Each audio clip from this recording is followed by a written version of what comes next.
Baik, sebelumnya Assalamualaikum warahmatullahi wabarakatuh. Perkenalkan, nama saya Elsa Dwi Agresti dengan NPM 22170510558 dari Prodi S1 Ilmu Komputer kelas C. Di sini saya akan menjelaskan mengenai aturan produksi dari tata bahasa formal sebagai pemenuhan tugas teori bahasa dan automata.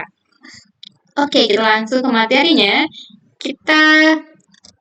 Kita bakal bahas di sini yaitu tentang tata bahasa.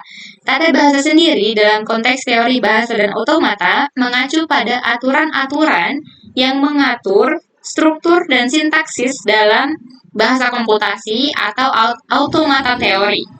Ini berfokus pada cara bahasa formal digunakan untuk mendefinisikan bahasa, setiap rangkaian simbol atau aturan-aturan yang mengatur bagaimana bahasa ini dapat dianalisis atau diproses oleh mesin atau automata.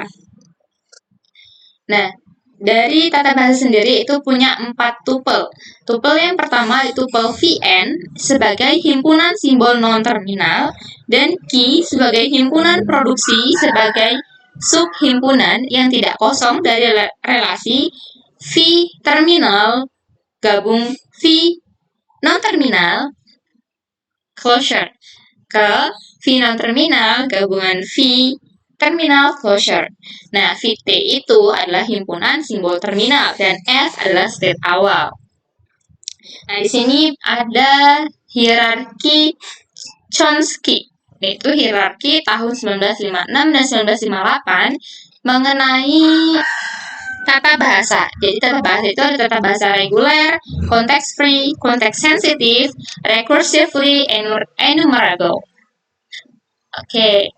Nah, penggolongan terhadap tata bahasa atau grammar itu penggolongan terhadap tata bahasa dalam 4 jenis yang dikenal sebagai hierarki Chomsky atau yang di sebelah tadi.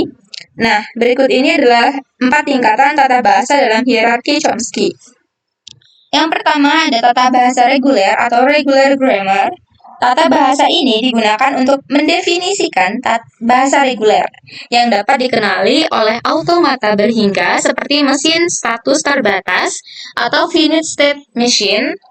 Dan tata bahasa ini terdiri dari aturan-aturan sederhana untuk menghasilkan string-string yang ada dalam bahasa tersebut.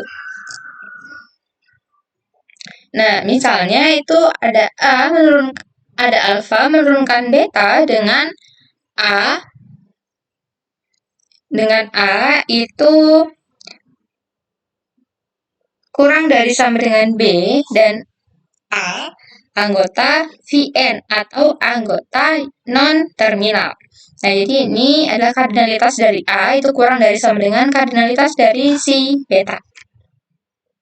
Oke, yang kedua ada tata bahasa konteks bebas atau konteks free grammar.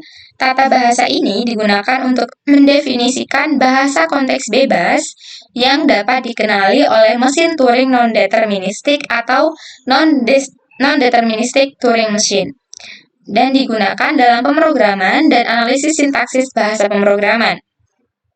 Misal A itu beta dengan kardinalitas A kurang dari sama dengan kardinalitas beta dan A merupakan anggota dari Vn atau anggota dari variabel yang non-terminal. Lalu selanjutnya ada tata bahasa konteks depan atau konteks sensitif grammar. Tata bahasa ini digunakan untuk mendefinisikan bahasa konteks sensitif yang lebih kuat daripada bahasa konteks bebas dan digunakan dalam analisis sintaksis yang lebih kompleks. Misalnya, A itu beta dengan kardinalitas A kurang dari sama dengan kardinalitas B, di mana A adalah anggota dari Vn atau anggota dari variabel non-terminal. Nah, A ini adalah panjang untai A dan B ini adalah panjang untai beta. Mesin yang mengenali dinamakan linear bounded automata atau LBA. Selanjutnya ada tata bahasa universal atau unrestricted grammar. Ini adalah tata bahasa yang sangat kuat dan dapat digunakan untuk mendefinisikan bahasa yang dikenali oleh mesin Turing universal. Mereka digunakan dalam bahasa pemrograman tingkat tinggi dan komputasi umum. Nah, tata bahasa universal ini punya 4 tupel, yaitu V, sigma, S, dan P, di mana V adalah sekumpulan variabel, sigma adalah sekumpulan terminal, dan V dan sigma itu saling lepas, yaitu V irisan sigma sama dengan himpunan kosong. S termasuk dalam V adalah simbol awal. Contohnya, misal A, B, C itu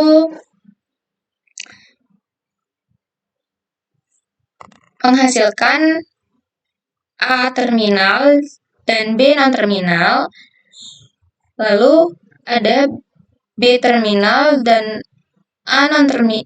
B non-terminal dan A terminal menghasilkan ACA terminal. ACA non-terminal. Lalu yang ketiga itu ada A terminal, A non-terminal, dan A terminal menghasilkan B terminal. Oke, mungkin sekian penjelasan dari saya. Kurang lebihnya saya mohon maaf. Saya akhiri. Wassalamualaikum warahmatullahi wabarakatuh.